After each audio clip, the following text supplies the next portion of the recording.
Hello everyone. Now we are going to discuss about the question adjacent increasing subarrays detection 2. If you didn't solve the first question, go and check the description. I have given the link in the of the first video. So the problem states that we are given with array of integers nums of length n.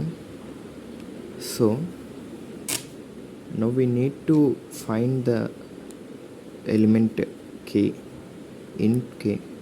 So we need to return the k so that a k size of subarray, two adjacent subarrays are present in the array and they are strictly increasing.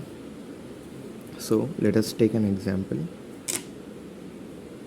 which is given in the LeetCode 2 5 7 8 9 2 3 4 3 1. If we see 2 and 5, they are increasing, and 7 and 8 and then 9. But when we go to 2, it is not increasing. So let us break this loop and then go to 2 and then 3.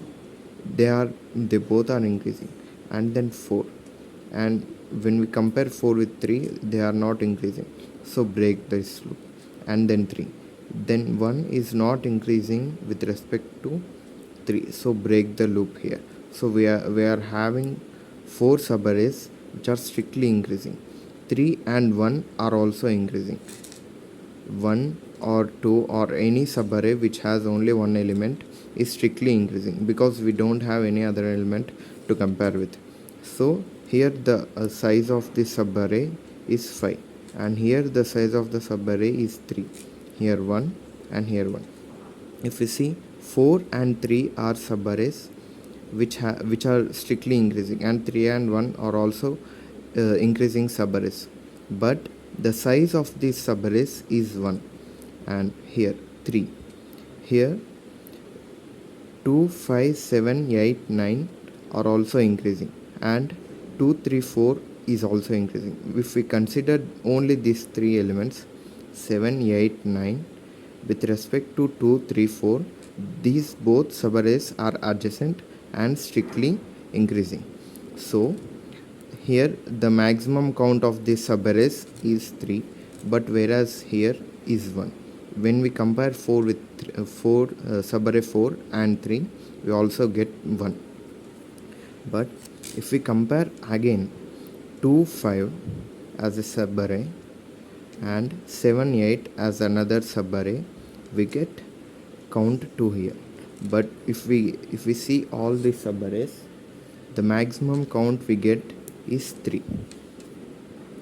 If we go to the next example, 1 2 3 4 4 4 4 5 6 7.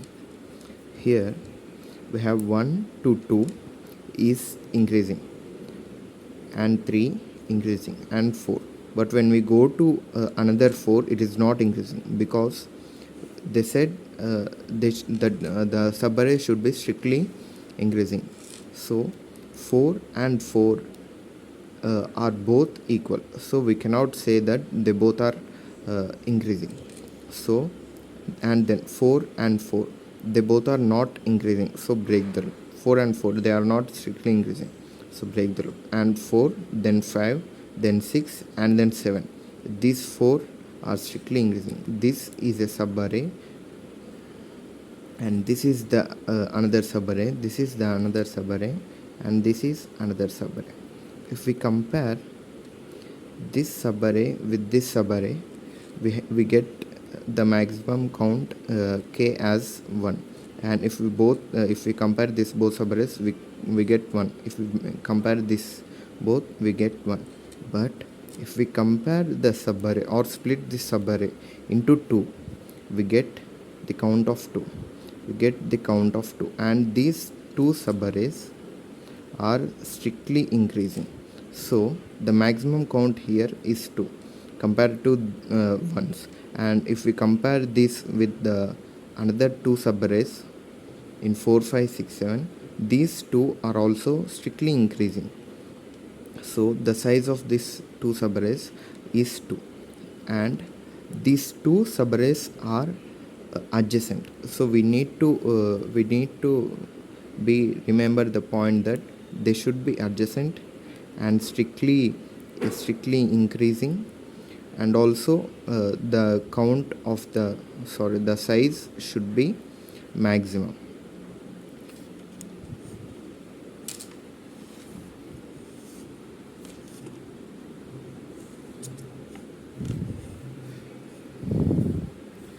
So if we go to the algorithm, we initialize previous, current.